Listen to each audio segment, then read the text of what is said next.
What's up, guys? Dr. Seth back here to help you solve some of your powerlifter problems. So if you're fucked up going into a meet prep, what do you do? Well, the first thing is don't put yourself in a situation where you are screwed up at the beginning of a prep. If you are going into a prep beat up, the best thing you can do is not sign up for the meet, get healthy, and then pick a different fight.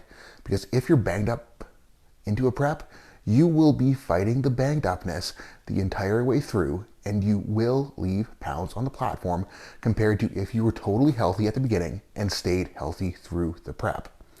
Yes, I understand that there are some situations where we do sign up for meets when we aren't totally healthy. There can be a lot of reasons why someone would do this. I'm just saying that the best way to not have to deal with being beat up in a prep is just to not start a prep beat up. Now, I recently did do this myself into my last meet because 20 weeks out from it, I ended up ripping my groin down and my abs up, and it was a big old mess. And I wasn't planning on turning it into a comeback meet, but at about 10 weeks out, I was feeling pretty good, and I thought, I can do this meet. So I signed up for the meet at 10 weeks out. The thing is that at that 10 weeks out point, I still hadn't squatted over 600, and I still hadn't pulled over 550 when I signed up for the meet. And getting through this prep wasn't a matter of trying to put pounds on my squat and deadlift as fast as possible. Getting through it as well as I did was a matter of trying to be slow on the squat and deadlift and then ramp up what was missing as hard as I could so that when it came time to ramp the squat and deadlift at the end, I had room to do so. And as far as myself, what was missing was the adductor, the groin stuff. The adductors scar out of themselves when they tear. It's pretty easy. What was missing for me was the abdominal tears and my ability to actually keep my rib cage and my pelvis locked down, locked together, and not feeling like an opening up tuna can on the front side. That is what was taking time to catch up, and that was what was preventing me from being able to really reverse hard out of the hole and wedge in hard on my deadlift. So with my own training, I wanted to keep my squats and deadlifts in a range where they felt good and I was able to build up, and I wasn't worried about something fucking off on the squats and deadlifts, because if I let something fuck off on the heavier lifts, I would not have made it to the meet, right? Now on the flip side, it's like if I want to make it to the meet and be somewhat strong, I needed to progressively train my abs harder and harder and harder so I actually could keep things locked down, so I could brace hard, so I could wedge in on my deadlift. And that was just really it.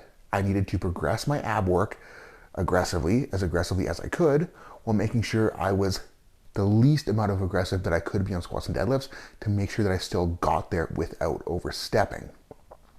If we're entering into a meet prep banged up, it's going to be playing a balancing act with our main work and trying to make it as slow of a climb as possible until we have to climb at the end when we know we can climb. On the flip side, with our stuff that we're doing to bring up the deficit, to bring up the quote-unquote weak point, to bring up that vulnerable area so it can handle that ramp, we want to be as aggressive as we can on that without setting ourselves back. And in the early stages, that aggression load might not be available. So we might have to hammer it with volume, we might have to hammer it with frequency, we might have to hammer it by just doing it very, very deliberately with a slow tempo if load isn't really all that available at all. But the bottom line is then if we can't train something hard, if we can't train something to the level that we need to on a squat and deadlift, we need to bring that thing up.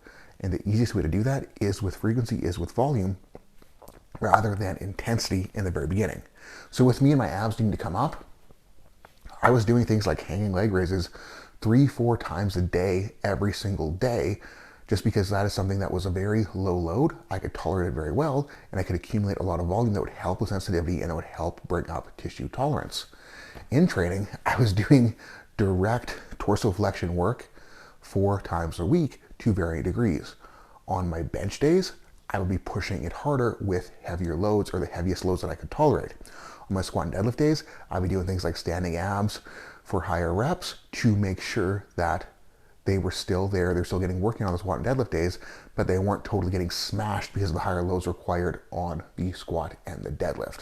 And if you're doing this yourself, it's gonna be a matter of thinking, what is the broken part? How can I manage loading on my main lifts most appropriately? How can I hold myself back long enough that I don't set myself back? And how can I challenge this broken part outside of the main lifts to bring it back up to par so that I can perform on the platform when it counts? And the hardest part of this whole process is A, holding yourself back, and then B, trusting that you still will be able to do something if you hold yourself back long enough. And it's almost like the longer you can wait to pull the trigger, the better off you will be, because that will ensure that you will not be fucking yourself up and not setting yourself back and still be able to make it onto the platform. Because that's really the last thing we want to do. We don't want to make things worse. We don't want to piss things off. We know that we are doing something slightly irresponsible, and we gotta make sure that we are on our shit to actually get there. And that's really it. It's a matter of having the discipline to not overstep on the things that we could overstep, and then having the discipline to push the crap out of it on the things that will build up tolerance. And I know there might be an argument that like we could ride a harder line on the main work and really try to ramp up, really try to ramp up, really try to ramp up to kind of match it the whole way through.